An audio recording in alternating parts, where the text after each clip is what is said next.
The doctor didn't sound dramatic. He pointed at the scan and said, "If we wait, you may not walk the same again." An hour later, I was sitting at my parents' table, my leg braced, swelling pressing against the fabric. Dad talked about the boat like it was already floating. Mom folded her napkin and said pain builds character. My sister laughed and told me I'd adapt. No one looked at my leg. Then the door opened. My brother walked in late, grease on his hands, eyes tired. He didn't ask questions. He put a thick envelope on the table and said he'd sold his tools. $800. That's when I realized something that hurt more than my leg ever could. This wasn't about money. It was about who was worth saving. The dining room felt staged. New chairs. Fresh paint. Everything chosen to show progress. My leg didn't fit the picture. It was stretched out awkwardly, brace digging into the edge of the table. I tried to sit still so no one would complain about the tapping. Dad paced while he talked. He does that when he wants to sound reasonable. He explained the boat again. The timing. The deal. How it would finally let them enjoy life a little. He said it like my body was an interruption. I waited for him to finish. When I said the number, 5,000, I kept my voice flat. I explained what the doctor said. How waiting could mean permanent damage. How this wasn't cosmetic or optional. I didn't ask for sympathy. I asked for help. Mom didn't ask a single question. She folded her napkin carefully and said, "You've always been careless. A limp might teach you responsibility." She said it gently. That was worse. My sister leaned back and smiled like she was watching something predictable. "You'll manage," she said. "People do all the time." No one looked at my leg. Dad stopped pacing and sighed, like this was inconvenient. "We just bought the boat," he said. "This isn't a good time." Not we can't. Just we won't. The decision settled over the table. Quiet. Final. I felt heat rise in my face, the kind that comes when you realize you misjudged the room. Not because you were wrong. Because you expected care where there wasn't any. Then the door opened. My brother came in late from work, jacket still on, hands dirty. He looked at me once, then at the table, and didn't ask what was happening. He reached into his bag and set an envelope down in front of me. $800. He said he'd sold his tools that afternoon. Said he could borrow some for now. Said we'd figure it out later. No one thanked him. Mom looked uncomfortable. Dad rubbed his forehead like this had gotten messy. My sister rolled her eyes and said he was being dramatic. I picked up the envelope. It felt heavier than it was. I didn't argue. I didn't remind them of the times I'd helped when they asked. I didn't say anything about fairness. I stood slowly, leaning on the chair for balance, and said I should go. As I walked out, something settled inside me. Not anger. Clarity. This wasn't about the boat. Or the money. Or my leg. It was about who they believed deserved saving. And I knew exactly where I stood. I didn't go home right away. I sat in my car for a long time, engine off, leg throbbing in a slow, steady rhythm. The envelope was on the passenger seat. I didn't open it. I didn't need to. I knew exactly how much $800 could and couldn't do. What hurt wasn't the number. It was the contrast. The doctor's words replayed in my head. If we wait. My mother's voice followed right after. A limp will teach you responsibility. I realized she wasn't worried about my leg. She was worried about the lesson she thought I hadn't learned yet. At home, the night stretched. Pain makes sleep thin. Every time I shifted, it reminded me that time wasn't neutral. Waiting wasn't free. I stared at the ceiling and thought about how easily they'd decided my future was negotiable. No one called the next day. Not my parents. Not my sister. My brother texted once to ask if I was okay. I told him I was managing. He sent a thumbs up and said he was sorry he couldn't do more. I stared at that message for a long time before replying. I didn't tell him what the doctor had said. I didn't want him to carry that. The procedure went ahead with what I had. Savings. Credit. The envelope. The surgeon was careful with his words. Progress wasn't guaranteed. Recovery would be slow. Some damage might be permanent. He said we'd know more later. Later became a waiting room I couldn't leave. During recovery, I noticed how quiet my phone stayed. My parents didn't ask how it went. My sister sent a joke about battle scars.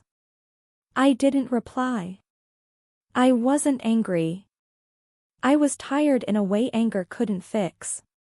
What surprised me was how much energy I had once I stopped explaining myself. I stopped giving updates. I stopped answering questions that weren't asked.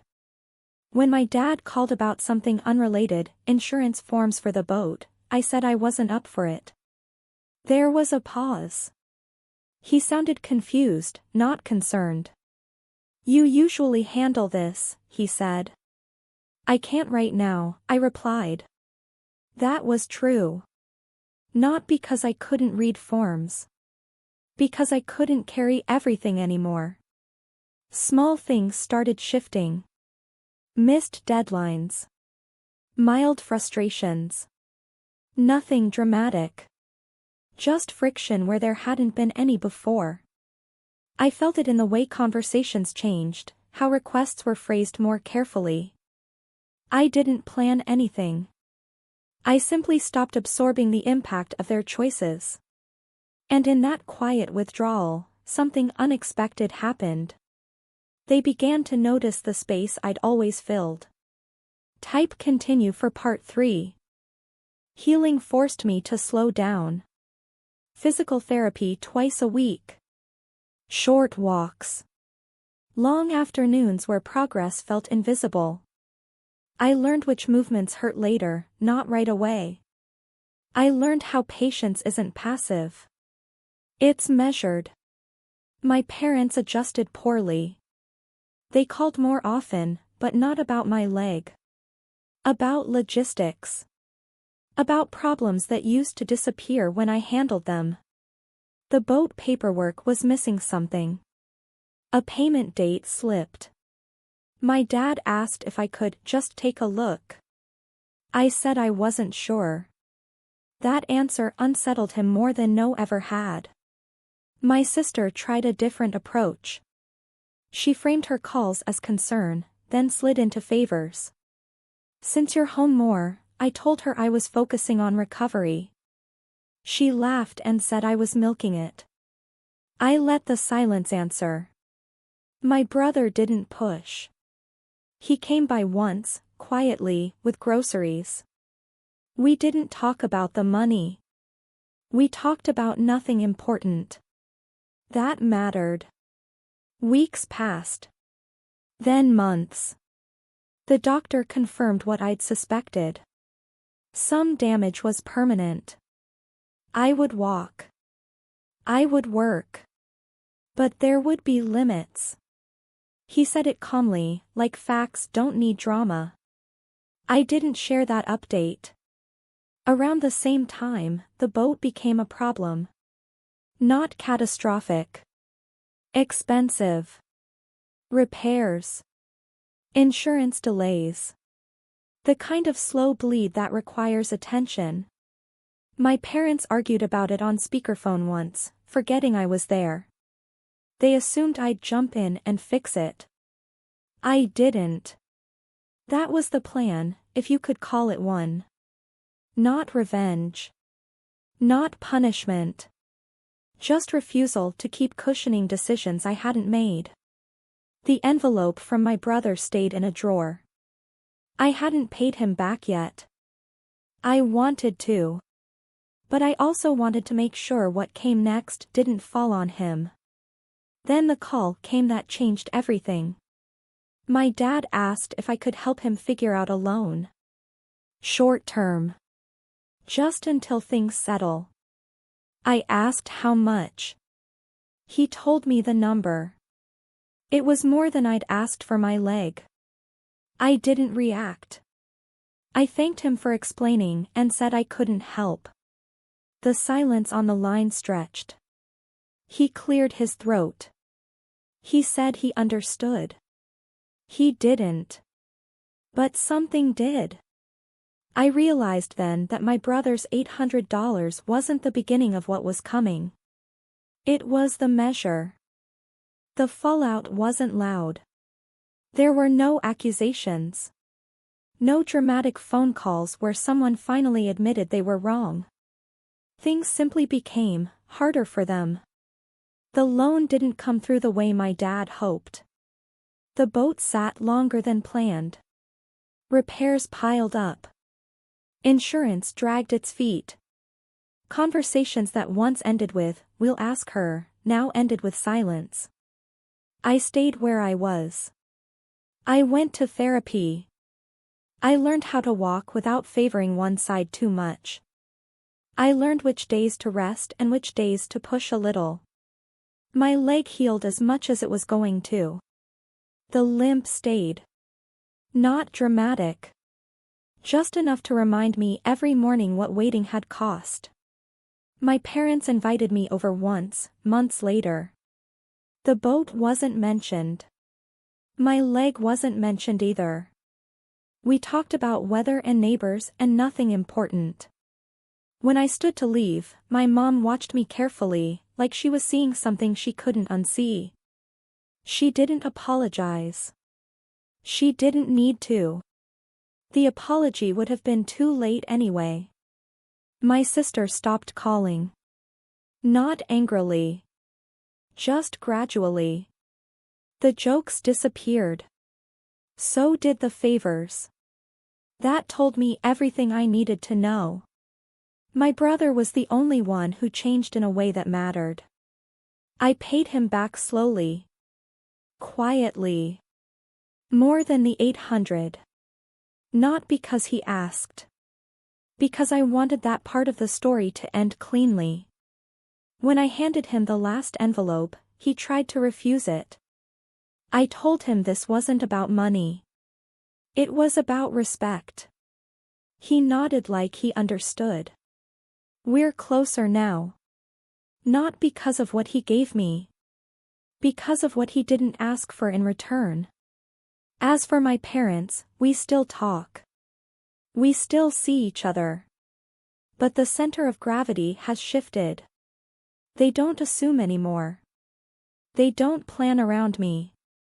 And I don't volunteer to be the safety net for choices I didn't make. The limp didn't teach me responsibility. It taught me something better. That saving yourself sometimes means letting others feel the weight of their own decisions. And once you stop absorbing that weight for them, life balances itself, quietly, honestly, and without asking permission.